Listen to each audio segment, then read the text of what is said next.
Salut à tous, ici Kajwayabi, j'espère que vous allez tous bien et j'espère que vous avez passé un bon WrestleMania week-end. Pour ma part, je peux déjà dire que c'était un peu mitigé. Vous le saurez tout de suite. Enfin, si vous n'avez pas encore vu ma vidéo review de la nuit 1, vous pouvez toujours aller le faire. C'est la dernière vidéo que j'ai sortie. Et là, on va parler de la nuit 2 de WrestleMania. C'était, disons, spécial, dans le sens où on s'est dit que la nuit 2 allait déjà tabasser la nuit 1 en termes de tout, j'ai envie de dire.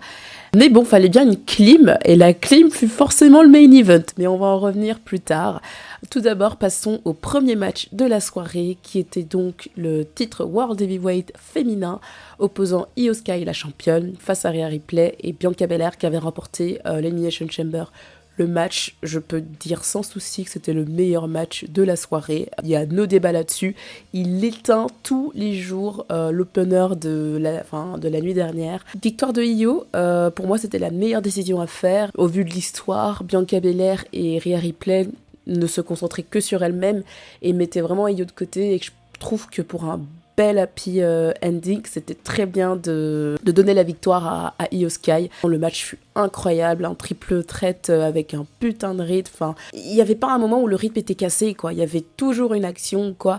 Et Io Sky, elle a vraiment brillé au terme de ce match. Enfin, vraiment, c'était vraiment chouette à voir. Et victoire de Io, vraiment pour un feel good moment. Je suis très très très contente qu'on ait démarré la soirée comme ça. Deuxième match de la soirée, c'était le Sin City Street Fight entre Drew McIntyre et Damian Priest.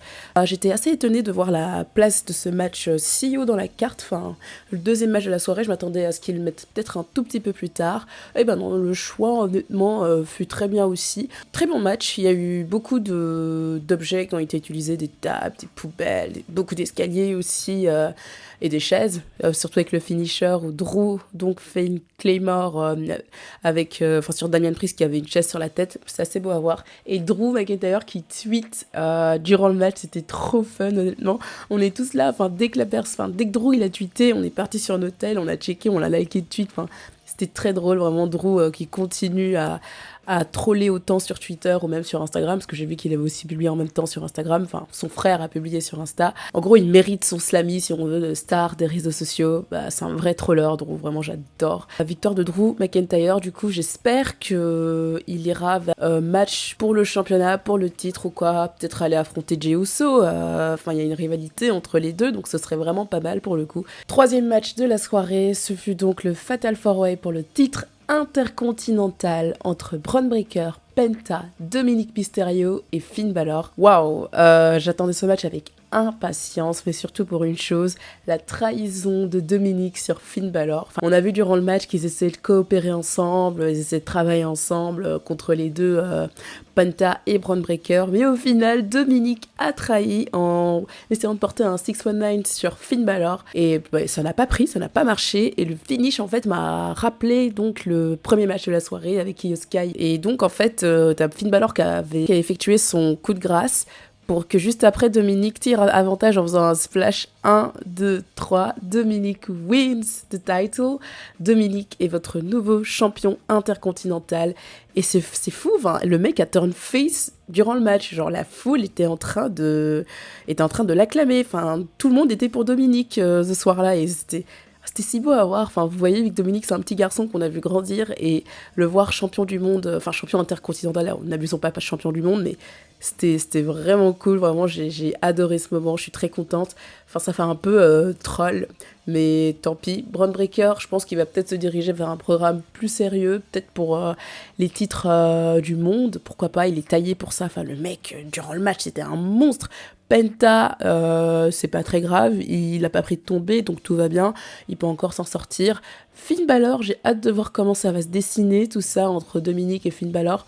Vu que Dominic a fait le tombé sur Finn Balor, hâte de voir comment ça va se jouer entre les deux. Mais hâte de voir Raw, en fait, tout simplement, vraiment. On arrive enfin à l'Open Challenge de Randy Orton. Randy Orton qui n'avait donc plus d'opposants à WrestleMania car Kevin Owens est blessé. Et on se disait tous, ça va forcément être un retour, je sais pas, Rusev, Aleister Black qui était annoncé pour la semaine prochaine, allez, Jeff Hardy à la limite. Eh ben non, say his name and he appears. C'était le champion du monde de la TNA, Joe Hendry. C'était excellent, vraiment, je ne m'y attendais tellement pas. Enfin, de toutes les personnes, je m'y attendais tellement pas que ce soit Joe Hendry. J'étais trop contente. Enfin, le mec, l'année dernière, c'était limite son année, en fait. Enfin, c'est devenu un mème sur Internet et tout. Enfin, j'arrive pas à me dire que l'année dernière, en fait, au même moment, à WrestleMania 40, j'étais en train de, à chaque fois, chanter I believe in Joe Hendry. Et que le mec soit présent à WrestleMania 41, enfin, c'est fou. Vraiment, je suis trop, trop, trop contente de ça. Le match, il fut très marrant, c'était très drôle. Je sais qu'il y a beaucoup de gens qui sont plaints sur internet du fait que le champion du monde de la TNA s'est fait enterrer en 4 minutes par Randy Orton à WrestleMania. Mais je pense que le mec, Joe Hendry, il a juste kiffé sa vie. Le mec, il s'est juste dit, mec, j'ai eu un match à WrestleMania, genre, je suis même pas à la WWE, j'ai réalisé un WrestleMania moment. Et il nous a aussi créé un nouveau mème, du coup, enfin, en vrai, c'était carré. Je crois que les deux, ils sont super contents. Enfin, ok, d'accord, le champion du monde de la TNA a peut-être été enterré, mais faut aussi se rappeler cet esprit de WrestleMania, un peu rigolote ou quoi. Enfin, moi, j'ai trouvé ça marrant. Enfin, tu vois, on a enlevé tout le côté sérieux. Je pense que juste les deux, ils ont kiffé leur vie et que c'est pas un drame qu'il ait perdu en 4 minutes, quoi. Vraiment. Non, mais j'étais très contente et ça se voyait en fait dans les yeux de Joe Hendry qu'il était si ému, enfin, d'être à WrestleMania sur la plus grande scène de toutes. Enfin, c'est fou. Vraiment, c'était un bon feel-good moment. J'ai adoré. Victoire de Randy Orton, du coup, comme vous avez pu le comprendre, mais voilà, j'ai trop kiffé. Là, on arrive un peu à un mou, on va dire, de la soirée. C'était le match entre Logan Paul et AJ Styles. Je suis déçue de ce match. J'en attendais énormément, peut-être un peu trop de ce match. Enfin, au vu des performances in-ring des deux, le match était lent, était long.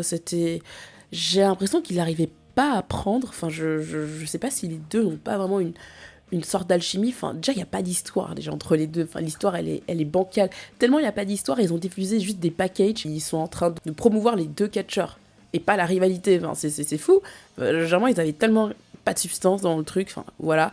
Karrion Kross qui vient aider AJ Styles, genre, what the fuck. Et AJ Styles qui n'accepte pas son aide, il le tape. Donc c'est ce qui lui a un peu coûté le match, parce que Logan Paul a gagné clean, donc j'étais un peu déçue aussi de la victoire de Logan Paul. Enfin, j'aurais bien aimé qu'AJ Styles gagne. Pour moi, il avait quand même un peu besoin d'une victoire, mais je pense qu'il va se diriger vers un programme contre Karrion Kross, et je trouve ça assez dommage. Vraiment, le match en lui-même, il a pas deliver comme je le voulais, hein. Enfin, vraiment, c'était assez triste. On passe à l'avant-dernier match de la soirée, qui opposait Liv Morgan et Raquel Rodriguez face à Lyra Valkyrie et une opposante surprise. Bayley, qui s'est fait attaquer hier dans les vestiaires, ne pouvait donc plus participer au match des titres par équipe féminin, et donc Lyra Valkyrie devait donc trouver quelqu'un d'autre, et cette personne ne fut nulle autre que Becky Lynch. Cette sorte d'alchimie entre élève-maître. J'étais assez contente de voir le retour de Becky Lynch, The Man, qui est enfin de retour. Je trouve que ça manquait un peu de star power dans la division féminine ces derniers temps. Donc ça peut être vraiment cool de voir Becky Lynch de retour. Victoire du coup de Becky Lynch et Lyra Valkyrie, qui est donc une double championne. Et non, c'était un bon WrestleMania feel good moment. Hâte de voir comment ça va se passer, la rivalité entre Liv et Becky, parce que Liv n'arrêtait pas de se vanter du fait qu'elle avait mise Becky à la retraite. Et ben non, Becky est là, et est là pour te botter le cul, Liv, vraiment. Hâte de voir ce qui va se passer par la suite à Raw, du coup. Passons à la plus grosse déception, je crois, de ce WrestleMania, mais vraiment, je pense, plus grosse déception que Gunther et Jay. Enfin, en fait, pour vous dire, en fait, ça a commencé avec une déception et ça s'est terminé avec une déception. WrestleMania a débuté avec une déception, terminé avec une déception. Enfin, Triple H, je sais pas ce qui s'était passé par la tête, parce que la nuit 2 était très très bien, hein. Il manquait juste le clou du spectacle, là, et c'était parfait. Eh ben non. Et bah non, il a décidé de la mettre à l'envers. Je parle donc de Cody Rhodes face à John Cena. John Cena Hill, qui a fait son entrée avec aucune couleur. Il était juste marqué John Cena en noir et blanc sur les écrans. C'était assez stylé. Cody Rhodes qui nous a fait une entrée très très bien. Vraiment, c'était très très cool. Le match, mais qu'est-ce que c'était une purge, putain de merde. On savait très bien que John Cena, il voulait pas catcher. Il a clairement dit en promo, j'ai pas besoin de catcher pour remporter le match. Donc, ça encore, c'est pas grave, tu vois, on aurait pu passer outre, c'est pas très grave. Nous, ce qu'on voulait, au fond, nous, c'était les interventions. C'était ça qu'on voulait, tu vois, pour sauver le match. La seule intervention qu'on a eue, c'est qui? Travis putain de Scott. On a eu Travis Scott, les gars. Encore, Travis Scott, tu m'aurais dit, il vient, mais il y a quelqu'un d'autre qui se ramène. Ok, d'accord, c'est pas grave, j'attends The Rock, tu vois, j'attends The Rock. Eh ben non. Donc là, tu veux me dire que John Cena, il a remporté le match d'ailleurs, il a 17 fois champion du monde, il a battu le record.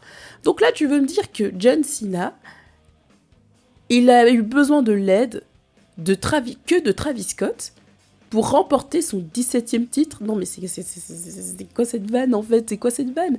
What the fuck? C'est quoi cette vanne les gars? Qu'est-ce que c'est que cette histoire? Mais où va le monde? Enfin, The Rock était là à Elimination Chamber durant le heel turn de Cena. Et Travis Scott aussi. Travis Scott, s'il n'était pas tout seul, ça m'aurait pas dérangé. Mais, The Rock, pourquoi tu t'impliques dans des histoires si c'est pas pour les finir? Si tu sais très bien que tu seras pas à WrestleMania, pourquoi est-ce que tu t'impliques en premier lieu dans les histoires? Enfin, en plus, sur les réseaux, on commençait à s'exciter. On disait, ouais, il y aura Paul Heyman, il y aura Seth Rollins, enfin, la faction avec The Rock, comme Seth Rollins, lui aussi, il a vendu son amour. Rien de tout ça, les gars. Il y a eu que Travis Scott. Voilà. Donc là, l'année dernière, Cody Rhodes pour battre Roman Reigns, il lui a fallu des John Cena, des Undertaker, des Seth Rollins, des Jey Uso et tout le tralala. Mais pour battre Cody Rhodes, il faut juste Travis Scott, les gars. Non, mais la dinguerie, genre, ça a niqué tout. Ça a tout niqué. Le match, déjà, il était pas ouf. Tu vois, à la limite, des interventions auraient pu sauver le match. Eh ben non, on a eu que Travis Scott qui a commencé à faire son entrée pendant 5 minutes. Le mec, il a pris son temps. Il a pris son temps. Pas très grave, tu vois. Moi, j'aurais voulu voir The Rock. The Rock qui se met dans des programmes, il sait très bien qu'il va pas être là. Enfin, pourquoi t'es là, quoi? Juste pour une question d'ego, tu voulais juste être présent au heel turn de Cena, ça aurait pu se faire sans lui, et ça aurait pu sauver, à la limite, même la route vers WrestleMania, parce qu'il y a eu aucune mention de The Rock à chaque fois de la part de John Cena. Donc en fait, tout ça, c'était du bullshit, les gars. C'était du bullshit. Je suis contente que John Cena ait remporté son 17e titre. Il a enfin battu le record de Ric Flair, mais pas de la manière dont ça a été fait. Donc là, tu veux me dire que Cena, pour avoir son 17e titre, enfin, ça fait 6 ans, je crois, qu'il essaie d'avoir ce putain de titre. Tu veux me dire qu'il aura eu besoin de l'aide de Travis Scott? Non, mais c'est quoi cette dinguerie? Enfin, what the fuck? Enfin, ça m'a trop saoulé. Ça a vraiment... La nuit 2, elle était parfaite, limite, elle tabassait tout, et il y a juste ça qui a tout gâché.